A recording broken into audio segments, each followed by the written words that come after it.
लड़की हूं लड़ सकती हूं अभियान पूरे देश की महिलाओं ने दी मजबूती। प्रियंका गांधी संवाद से ये नारा और ये अभियान मजबूत। चलिए आपको दिखाते हैं सीधे लाइव तस्वीरें। 40% reservation of seats be too progressive an approach considering this status quo? Look, if you have to bring about change, you have to take a very strong step. I actually was in favor of 50%, and after discussion I thought, okay, let's start with 40 and we'll go up to 50. We'll see how this goes. I don't think it's too progressive a step. I think it is the step whose time has come. It is time now for women to stand up, to understand we are 50%. Actually, 40% is not enough. 50 is the right percentage. So I feel very strongly about that. Okay, आप UP में बहुत सी पीड़ित लड़कियों के घर जाती हैं, परिवार का दुख बांटती हैं। एक महिला होकर आप इस तरह के अत्याचार के बारे में क्या सोचती हैं? आई थिंक ये क्वेश्चन मैंने अभी आंसर कर ही लिया। मैंने जो चीज़ें देखी हैं इन लड़कियों के परिवारों में जाकर, वो मैं रिपीट भी नहीं कर सकती कि कितनी पेनफुल, कितनी दुखद परिस्थितियों में उनके वो परिवार रहे हैं और उनके साथ जो अत्याचार है, जिस तरह से किया गया है, जिस तरह से प्रशासन, पुलिस ने उनकी मदद नहीं की। अत्याचार हो रहा है, बलात्कार हुआ है, अपराधियों पर आप एक्शन नहीं ले रहे हैं, उल्टा आप महिला के परिवार पर और महिला पर आरोप लगा रहे हैं। और उस परिवार पर क्या नहीं बीता, उन परिवारों पर क्या नहीं बीता, मैं बता भी नहीं सकती। इस मेरे पर, मुझ पर, मेरी राजनीति पर भी एक बहुत बहुत गहरा प्रभाव पड़ा है इन एक्सपीरियंसेस से, इन अनुभवों से।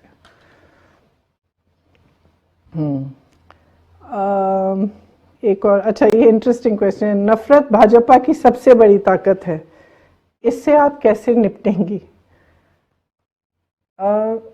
नफरत से निपटने का एक ही तरीका है, और ये कोई नया मेरा तरीका नहीं है, मैं नहीं कह रही हूँ। ये हमारे इतिहास में, हमारी संस्कृति में, वेदों में, पुराणों में, उसके बाद बुद्ध भगवान ने भी कहा, गुरु नानक जी ने भी कहा, नफरत का मुकाबला सिर्फ प्रेम कर सकता है।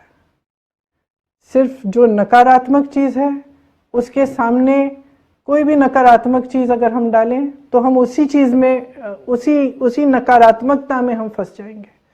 नकारात्मक चीज़ों को का मुकाबला सिर्फ सकारात्मक चीज़ें कर सकती हैं। इसलिए जब हमने ये अपनी कैंपेन्स शुरू की, ये लड़की हूँ लड़ सकती हूँ, और आगे आप देखेंगे कि हमारी एक दो और कैंपेन्स भी हैं, सिर्फ सकारात्मक कैंपेन्स हैं।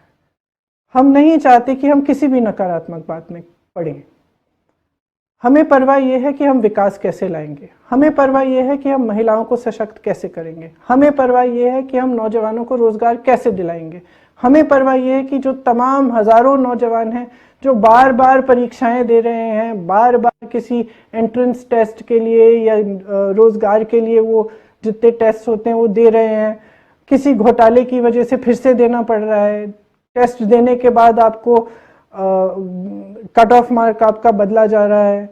इन चीज़ों के साथ हम कैसे डील करेंगे, इनको कैसे हम हटाएंगे, बाधाएं कैसे हटाएंगे, ताकि जितने भी मौके हैं, चाहे रोजगार के मौके हैं, सशक्त होने के मौके हैं, नौजवानों को मिले, महिलाओं को मिले, और लोग जो विकास होना चाहिए वो असली विकास हो। ये विकास नहीं कि आप चुनाव आ रहा है तो आपने एयरपोर्ट का उद्घाटन कर लिया, पता चला कि एयरपोर्ट तो बना ही नहीं है, चाइना की एयरपोर्ट आप सोशल मीडिया पे दिखा रहे हैं, आपके विज्ञापनों पे सारा दिख रहा है कि विकास आया, लेकिन ज़मीन पे कुछ नहीं है। ज़मीन पे लोग त्रस्त हैं, परेशान हैं, किसान हो, दलित हो, महिलाएं हो, नौजवान हो, सब त्रस्त हैं। तो जो राजनीति में जो हिंसा लाना चाहते हैं, जो नफरत लाना चाहते हैं, उनका एक मकसद होता है। मकसद ये है कि आप उनसे सवाल ना करें, आप उनसे जो एक्चुअल चीज़ें हैं कि भाई तुम मेरे लिए कर क्या रहे हो, ये आप पूछोगे नहीं। तो इनका फायदा कुछ ऐसी पार्टियों का ही होता है। अंत में आप सोचिए, आप नेता हैं, आपको जनता ने अपना प्रतिनिधि बना दिया।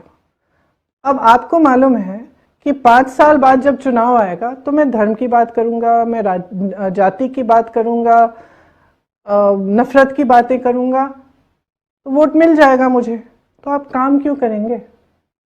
काम क्यों करेंगे आप काम तभी करेंगे ना जब आपको मालूम है कि 5 साल बाद आपको उस काम पे जवाब देना पड़ेगा, जवाबदेह बनना पड़ेगा। तो मैं समझती हूँ कि जो ये राजनीति में खास तौर से समाज में जो नकारात्मकता, हिंसा फैल रही है, इसका मुकाबला एक्चुअली सकारात्मक राजनीति, प्रेम, करुणा भाव, सबको एक साथ लेकर उन चीज़ों के बारे में हम बात करें जो एक्चुअली हमारे भविष्य को, हमारे जीवन को सुधारें, हमारे समाज को सुधारें, हमारा जो आपसी प्रेम है उसको बढ़ाएं। बड़ा लंबा लेक्चर दे दिया मैंने। अच्छा, अब आपने महिलाओं को चुनाव के टिकट में 40% आरक्षण दिया है, जो कि अच्छा कदम है, थैंक यू। लेकिन क्या राजनीति महिलाओं के लिए सेफ है? जो महिलाएं पॉलिटिक्स में आना चाहती हैं लेकिन डरती हैं, उनसे आप क्या कहेंगी? देखिए, आप देखेंगे कि जो लिस्ट हमारी आएगी महिलाओं की जो टिकट चाहती हैं, उसमें ऐसी महिलाएं हैं जिन्होंने बहुत संघर्ष किया है।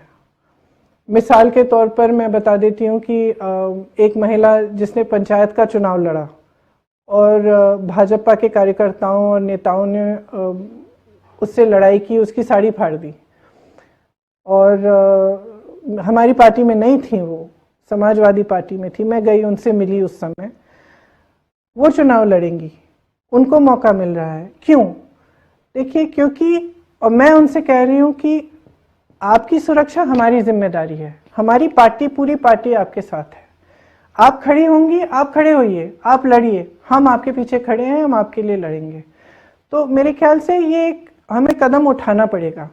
हमें थोड़ा सा अपना मन बना के, अपना धैर्य बनाकर, अपने आप को आगे लाना पड़ेगा।